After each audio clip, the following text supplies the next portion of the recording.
Hello friends. इस video में हम याद करने जा रहे हैं union and it's territories topic को। हमारी कोशिश रहेगी आपको विजुअल तरीके से इस टॉपिक को याद कराने की। ये वीडियो देखने के बाद आपको ये टॉपिक याद रखने में आसानी रहेगी। तो जैसा कि टॉपिक का नाम है यूनियन एंड इट्स टेरिटरीज, तो यूनियन को याद रखने के लिए हमने इमेज बनाई है यूनियन बैंक की। दोस्तों, इस वीडियो में हम इस यूनियन बैंक की प्रोसेस से कंपेयर करके इंडियन कॉन्स्टिट्यूशन के यूनियन एंड इट्स टेरिटरीज के आर्टिकल 1 से आर्टिकल 4 को याद करेंगे। तो अब हम यूनियन बैंक में एंटर करेंगे। यूनियन बैंक में एंटर करने पर हमें वहाँ 4 काउंटर्स दिखते हैं। इन 4 काउंटर्स की मदद से हम आर्टिकल 1 से आर्टिकल 4 को याद करेंगे। काउंटर 1 पर कस्टमर को बैंक की डिटेल्स डिस्क्राइब की जाती हैं, मतलब बैंक डिटेल्स डिफाइन की जाती हैं। काउंटर 2 के पास नए कस्टमर्स, मतलब जो कि बैंक से जुड़े नहीं हैं, उनको बैंक से जोड़ने की पावर्स होती है। काउंटर 3 में जब कस्टमर जुड़ जाते हैं तो उनके नए अकाउंट क्रिएट किए जाते हैं या उनके अकाउंट में कुछ चेंजेस किए जाते हैं। इसी काउंटर पे अकाउंट के नाम चेंज किए जा सकते हैं, जैसे कि सेविंग्स अकाउंट को करंट अकाउंट किया जा सकता है एंड वाइस वर्सा।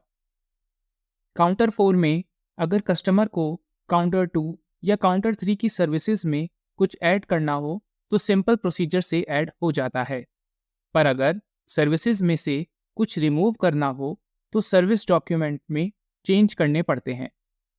बस यही इमेज आपको याद रखनी है, क्योंकि इसी इमेज से हम आर्टिकल 1 से आर्टिकल 4 याद करेंगे। आइए जानते हैं कैसे।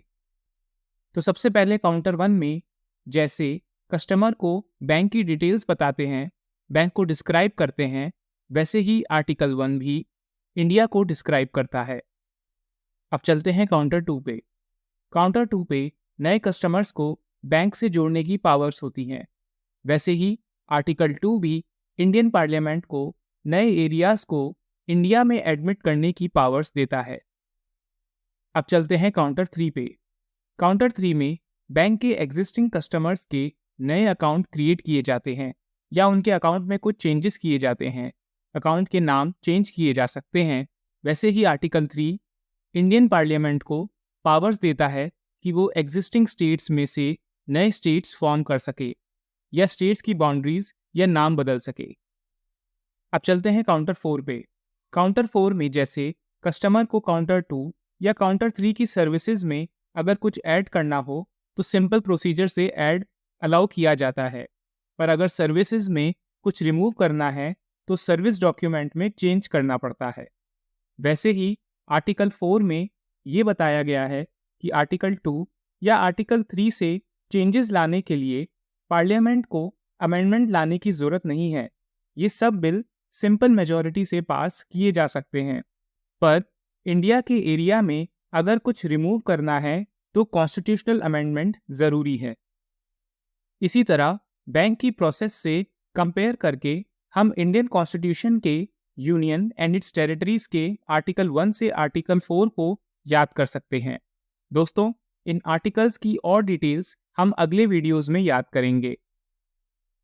ऐसे ही वीडियोस के लिए आप इस चैनल को सब्सक्राइब करें। अगर आपको इस तरह पढ़ने में मज़ा आया हो तो आप इस वीडियो को लाइक और शेयर करें।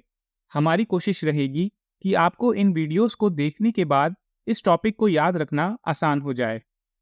आपके समय के लिए धन्यवाद।